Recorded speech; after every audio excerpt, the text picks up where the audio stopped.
Hi అండి, అందరికీ నమస్తే. అందరూ బాగున్నారా? ఓం శ్రీ సాయినాథాయ నమః.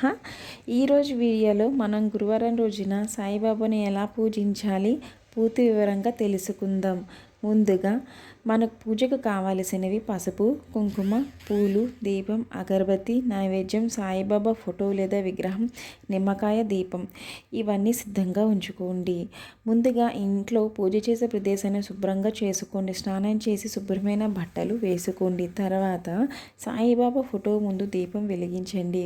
కొంతమంది గురువారం ప్రత్యేకంగా నిమ్మకాయ దీపం కూడా వేస్తారు. ఇది పూర్తిగా ఐచ్ఛికం.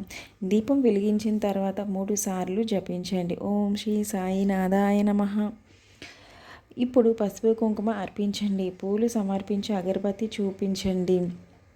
ఈ తర్వాత మీకు ఇష్టమైన భక్తి గీతం, సాయిబాబా హారతి లేదా 108 నామావళి చదవండి.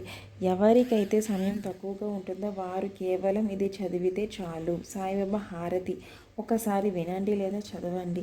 ఎవరికైతే ఎక్కువ పూజ చేయాలనిపిస్తుందో వారు సాయి చరిత్రలో ఒక అధ్యాయం లేదా 108 నామావళి లేదా సాయిరాం జపం 108 సార్లు చదవచ్చు.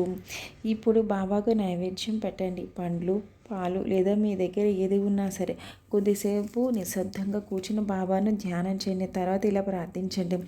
సాయిబాబా, మా ఇంటికి శాంతి, ఆరోగ్యం, ఉద్యోగం, ఆర్థిక స్థిరత్వం ఇవ్వండి. మీ కృప ఎప్పుడు ఎల్లప్పుడూ మాపై ఉండాలి. చివరగా దీపహారతి చేసి పూజను ముగించిన తర్వాత నైవేద్యం ప్రసాదంగా పంచుకోండి. చాలామంది గురువారం వ్రతం కూడా చేస్తారు. ఇది తప్పనిసరి కాదు. వ్రతం చేసి ఉదయం తేలికపాటి ఆహారం మాత్రమే తీసుకోండి. రాత్రి సాయంత్రం పూజ చేసి తర్వాత తినండి.